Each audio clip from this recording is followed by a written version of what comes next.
سلام، آموزش نودل سبزیجات داریم. مواد لازم: ادویه، سینه مرغ، هویج، کدو، سیر، زنجبیل، نودلیت، پیاز خرد کرده، کلم قرمز و بروکلی برای تزیین. هویج رو پوست میگیریم.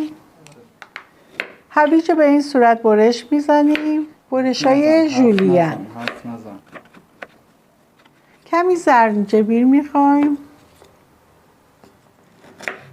زنجبیل‌ها رو برش‌های خیلی نازک میدیم. کاملا ساتوریش میکنیم که دیده نشه تو غذا. فلفل دلمه رو به این صورت ژولین خرد میکنیم. مرغ رو به این صورت برش نازک میزنیم. بعد به صورت مکعبی خرد میکنیم. کدو رو هم پوست میگیریم. کدوها رو هم به این صورت برش میزنیم، همه رو نازک. به این صورت برش های ژولین میزنیم.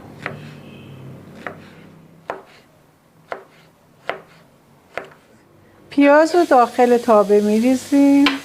سیرم که خرد کردیم نگینی، زنجبیل ساتوری شده، مرغ، هویج برش خورده هم اضافه میکنیم.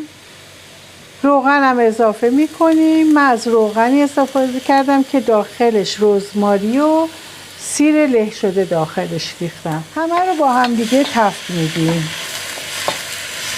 ادویه‌ها هم اضافه میکنم. نمک، کمی فلفل، ولی فلفل سفید باشه بهتره. کمی زردچوبه، مقداری هم سویا سس میریزم.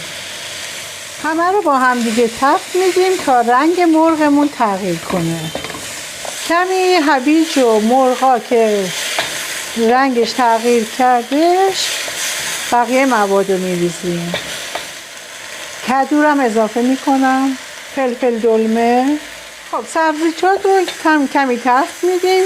کدو و فلفل دلمه زود پخته میشه، خیلی کم تفت میدیم. آب من جوش آوردم. 2 تا نودل رو داخل این پوری میندازم، داخل آب میذارم.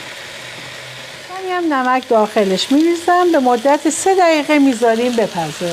کلم بروکلی هم اضافه میکنیم به مواد.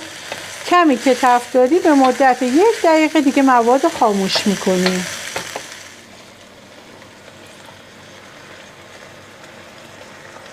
کمی روغن زیتون و سویا سس اضافه میکنیم که مواد به هم نچسبه، نودلامون به هم نچسبه. ادویه‌های داخل نودلم میریزم. همه رو با هم دیگه قاطی میکنیم. نودل ما به همین راحتی آماده شد.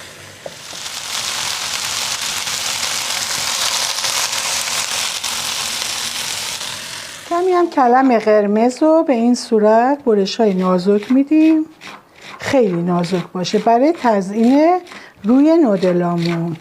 یه مقدار کلم هم به عنوان تزیین روش میریزیم. خوراک نودل سبزیجات ما آماده شده، بسیار خوشمزه است. امیدوارم که خوشتون بیاد. ممنون از اینکه همراه من بودید.